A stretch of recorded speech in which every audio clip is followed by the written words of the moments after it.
Hello നമസ്കാരം friends. ഇന്നത്തെ ചെമ്പന്നിപ്പൂവിൻ്റെ കഥ കേൾക്കണ്ടേ? ഇന്നത്തെ ചെമ്പന്നിപ്പൂവിൻ്റെ കഥ പറയാൻ കുറച്ച് ലേറ്റായി, കാരണം ഞങ്ങൾക്ക് ഇവിടെ നെറ്റ് കിട്ടുന്നുണ്ടായിരുന്നില്ല, അതുകൊണ്ടാണ് കേട്ടോ. അപ്പോൾ എല്ലാവരോടും ഒരു കാര്യം കൂടി ഞാൻ ആദ്യമേ പറയട്ടെ.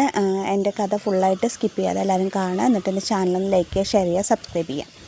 അപ്പോൾ ചെമ്പന്നിപ്പൂവിൽ കഥ ഇന്നലെ വന്ന് നിൽക്കണത് നവീനെ അറസ്റ്റ് ചെയ്തുകൊണ്ടായി, പോലീസ് അറസ്റ്റ് ചെയ്തുകൊണ്ടായി. അങ്ങനെ എന്താ പറയുക, ശ്രുതിക്ക് മെസ്സേജ് വരുന്ന സമയത്താണല്ലോ കഥ വന്ന് നിൽക്കുന്നത്. അപ്പോൾ ശ്രുതിയും കൂടിയിട്ട് ഭക്ഷണം കഴിക്കാനിരിക്കുന്ന സമയത്ത് ശ്രുതി പറയുകയാണ്, കാര്യം എന്തായാലും കറി എത്ര കഴിച്ചിട്ട് ശ്രുതിക്ക് മതിയാവണില്ല. അപ്പോൾ ശ്രുതി പറയുകയാണ്, എന്ത് ടേസ്റ്റാണ് കറി എന്ന് പറയുമ്പോൾ ശ്രുതി പറയണം മനസ്സിലാവണുണ്ട് എന്ന് പറയണം. അപ്പോൾ ശ്രുതി പറയണം, അല്ല എന്നാലും എൻ്റെ ശ്രുതി രാവിലെ വെച്ച് അവിയലിൻ്റെ അത്ര വരില്ല പറയുമ്പോൾ അത് അവിയലല്ലാതെ സാമ്പാറായിരുന്നു പറയണം. അപ്പോൾ പറയണത് എന്തായാലും സച്ചി ഒരു കണക്കിൽ ഭാഗ്യം ചെയ്തവനാ, നന്നായി ഫുഡ് ഉണ്ടാക്കുന്ന ഒരു ഭാര്യയല്ലേ അവന് കിട്ടിയതെന്ന് പറയണം ശ്രുതി.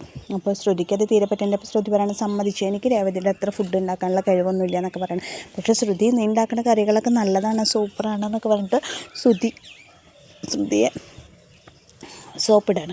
അപ്പോൾ ശ്രുതി പറയാണ്, ഈശ്വര ഇനിയിപ്പോൾ ഇതിൻ്റെ എന്തൊക്കെ ഞാൻ അനുഭവിക്കേണ്ടി വരികയാണ്, രേവതിയെ പറയണ്ടായിരുന്നു എന്നൊക്കെ പറഞ്ഞിട്ട് ശ്രുതിയെ സോപ്പിടാണ്. നല്ല കറിയായിരുന്നു വെച്ചിട്ടുണ്ടായിരുന്നത്, നീ വെക്കുന്ന കറിയുടെ രുചിയും നാവിന് മുമ്പത്തുനിന്ന് പോയിട്ടില്ല എന്നൊക്കെ പറഞ്ഞിട്ട് ശ്രുതിനെ സോപ്പിടാണ്.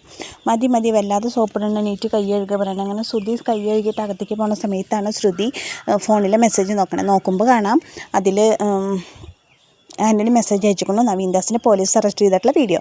അത് കാണുമ്പോൾ ശ്രുതിക്ക് ഭയങ്കര സന്തോഷവും. അപ്പോൾ ശ്രുതി പറയും, രക്ഷപ്പെട്ടു, നവീൻദാസിനെ പോലീസ് അറസ്റ്റ് ചെയ്ത് കഴിഞ്ഞാൽ അവൻ്റെ ശല്യം ഉണ്ടാവില്ല എന്നൊക്കെ പറയും.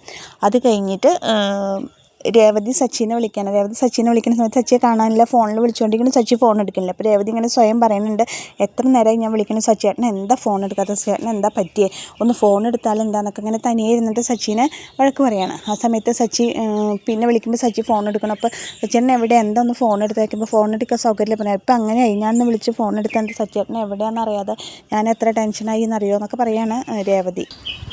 അങ്ങനെ സച്ചി പറയണം, എനിക്ക് എടുക്കാൻ സൗകര്യമില്ല എന്നൊക്കെ പറയുമ്പോൾ ഇപ്പോൾ അത്രയ്ക്കായോ എന്നൊക്കെ ചോദിക്കുമ്പോൾ സച്ചി പെട്ടെന്ന് അവളുടെ മുമ്പിൽ നിൽക്കണം. എന്താ സച്ചിയേട്ടാ വിളിച്ചിട്ട് ഫോൺ എടുക്കുക അത്ര മതി, ഞാൻ എത്ര വിഷമിച്ചു എന്നറിയാം, എനിക്ക് എത്ര വിഷമമുള്ള സച്ചിയേട്ടനെ വിളിച്ചിട്ട് ഫോൺ എടുത്തില്ലെങ്കിൽ എന്നൊക്കെ പറയുന്ന രേവതി. അപ്പോൾ സച്ചി പറയണം, എന്നാലും എൻ്റെ അത്ര വിഷമമൊന്നും ഉണ്ടായിരുന്നില്ലല്ലോ, ഞാൻ എവിടെയൊക്കെ അന്വേഷിച്ചു നിന്നെ കാണാതെട്ടാ, എവിടെയൊക്കെ കരഞ്ഞ് അന്വേഷിച്ചു എന്ന് പറയാനൊക്കെ പറഞ്ഞിട്ട് രേവതി കളിയാക്കണം. നിനക്കത് പറയല്ലോ, എന്നിട്ട് നീ ഇപ്പം എന്നെ ഇത്ര നേരം കാണാതെ നീ എവിടെയെങ്കിലും എന്നെ അന്വേഷിച്ചാൽ നിനക്ക് അപ്പം അത്ര എന്നോട് സ്നേഹമുള്ളൂ എന്നൊക്കെ പറയുമ്പോൾ രേവതിയുടെ കണ്ണെന്നറിയാം. അപ്പോൾ സച്ചി പറയണം, ഇല്ലടി ഞാനൊരു തമാശ പറഞ്ഞതല്ല, അതിന് കറിയണോ എന്നൊക്കെ ചോദിച്ചിട്ട് സച്ചി കളിയാക്കണം. അത് കഴിഞ്ഞിട്ട് അങ്ങനെ രേവതി പറയണം, നാളെ കാലത്ത് എനിക്ക് നേരത്തെ പൂ കൊടുക്കാനുണ്ട്, അതുകൊണ്ട് രാവിലെ ഞാൻ നേരത്തെ പൂവും സച്ചിയേട്ടൻ എഴുന്നേറ്റില്ലെങ്കിൽ എന്നെ കണ്ടില്ലെങ്കിൽ പേടിക്കൊന്നും വേണ്ട, ഞാൻ പൂ കൊടുത്തിട്ട് വരും, എനിക്ക് കുറേ സ്ഥലത്ത് വേറെ പുതിയ ഓർഡറുകളുണ്ട് എന്നൊക്കെ പറയണം. നിന്നെ കണ്ടില്ലേ പറഞ്ഞിട്ട് കരയാനും പിടിയാനും നിൽക്കണ്ട എന്നൊക്കെ പറയണം. ഓ ശരി തമ്പ്രാട്ടി എന്നൊക്കെ പറയണം. എന്നാൽ വാ ഭക്ഷണം കഴിക്കാമെന്ന് പറഞ്ഞിട്ട് സച്ചിനെ വിളിച്ചിട്ട് ഭക്ഷണം കഴിക്കാൻ പോവാണ്. അത് കഴിഞ്ഞ് പിറ്റേ ദിവസം ഭാമ വരികയാണ് വീട്ടിൽ. ഭാമ വന്നിട്ട് ചന്ദ്രയെന്ന് വിളിക്കുമ്പോൾ ചന്ദ്ര അടുക്കളയിൽ പൊരിഞ്ഞ പണിയാണ്, കാരണം രേവതിയോടെയല്ലേ, രേവതി രാവിലെ നീട്ടി പോയതല്ലേ, ഞാൻ അടുക്കളയിലായിരുന്നു. ഭാമയെ കയറി വാ പറയാണ്, എന്താ ചന്ദ്രയെ നീ വല്ലാതെ വേർത്തക്കൊണ്ടില്ല, നീ എന്തെങ്ങനെ പണിത് ക്ഷീണിച്ചേക്കണം എന്നൊക്കെ ചോദിക്കണം. ഒന്നും പറയണ്ട എൻ്റെ ഭാമയെ, ഇവിടെ ഒരുത്തി രാവിലെ നീട്ടി പോയതാ, അടുക്കളയിൽ കയറിയിട്ടില്ല, എന്നെ കൊണ്ട് പണിയിപ്പിക്കാൻ വേണ്ടിയിട്ടാണ് അവൾ എന്താ കണ്ടേക്കണമെന്ന് എനിക്കറിയില്ല എന്നൊക്കെ പറയണം. രേവതിയുടെ ജോലി ചെയ്യാനല്ലേ ഭാമയെ പോയേക്കണം. എന്ത് ജോലി, പൂവിക്കലാണോ ജോലി, അവൾ മെനങ്ങാൻ പഠിച്ചിട്ട് പോയേക്കാന്നൊക്കെ പറഞ്ഞിട്ട് അവളിങ്ങ് വരട്ടെ, അവളിങ്ങനെ ശരിയാക്കി കൊടുക്കാന്ന് പറയുമ്പോൾ ഭാമ പറയും, നീ അവളുടെ മുമ്പിലൊന്നും ജയിക്കാനൊന്നും പോകില്ല, അവളെ ജയിക്കാൻ നിനക്കോട്ട് പറ്റൂല, അവൾ നന്നായി പൂവിക്കും ചെയ്യും, നല്ലൊരു പൂക്കാരി എന്നുള്ള പേര് അവളെ സമ്പാദിക്കും ചെയ്യും, അവളുടെ ജോലിയിൽ ശോഭിക്കും ചെയ്യും എന്നൊക്കെ പറഞ്ഞിട്ട് ചന്ദ്രനെ കയറ്റിയാണ് ഭാമ. ഇത് കേൾക്കുമ്പോൾ ചന്ദ്രമതിക്ക് ദേഷ്യം വരാണ്. ഈ സമയത്ത് ശ്രുതി മെല്ലെ നടന്ന് വീട്ടിലേക്ക് എത്തണം. അപ്പോൾ ശ്രുതി മീരോട് സംസാരിക്കും, ഈശ്വര എന്നാൽ രേവതി ഇല്ല, ആൻറ്റി മാത്രമേ ഉള്ളൂ എന്ന് പറഞ്ഞിട്ട് ഞാൻ അടുക്കളയിൽ കയറേണ്ടി വരടി എന്നൊക്കെ പറഞ്ഞുകൊണ്ടിരിക്കുന്ന സമയത്ത് പെട്ടെന്ന് രേവതി സ്കൂട്ടി കൊണ്ട് വരാണ്. അപ്പോൾ പറയണം, മീരെ വന്നോടി, രേവതി വന്നു, ഞാൻ അവൾ കയറിക്കോളും എന്നൊക്കെ പറഞ്ഞ് രക്ഷപ്പെട്ട ഭാഗത്തിൽ ശ്രുതിയും രേവതിയും കൂടി കയറാണ് അകത്തേക്ക്.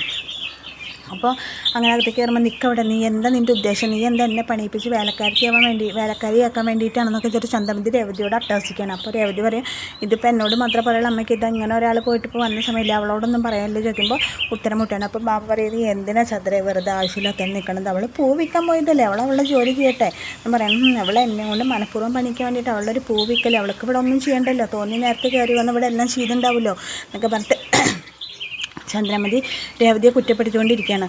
അപ്പോൾ മാമ പറയുന്നത് നീ ഒരു ജോലിക്ക് പൊക്കോ, അപ്പോൾ പ്രശ്നം തന്നില്ല, നീ ഒരു കാഞ്ചി ശ്രുതിയുടെ ബ്യൂട്ടി പാർലറിൽ പോയിരിക്കുക പറയണം. അപ്പോൾ ചന്ദ്രമതി ശ്രുതി അത് നല്ല ഐഡിയ അല്ല, നിനക്ക് അവിടെ ക്യാഷ് മേടിക്കാതിരിക്കാമല്ലോ ശ്രുതിയുടെ ബ്യൂട്ടി പാർലറിൽ പറയുമ്പോൾ ചന്ദ്രമതി പറയാം ശരിയാണ്, അത് നല്ല ഐഡിയ ആണല്ലോ ശ്രുതി, നാളെ മുതൽ ഞാൻ വരാം എൻ്റെ ബ്യൂട്ടി പാർലറിലേക്ക് എന്ന് പറയുമ്പോൾ ശ്രുതി ആകെ പെട്ടില്ലേ, ശ്രുതിയുടെ ബ്യൂട്ടി പാർലർ അല്ലല്ലോ.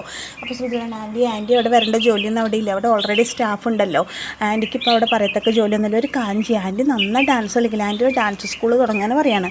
അപ്പോൾ ബാമ ഡാൻസ് കളിക്കുമോ ചന്ദ്രൻ?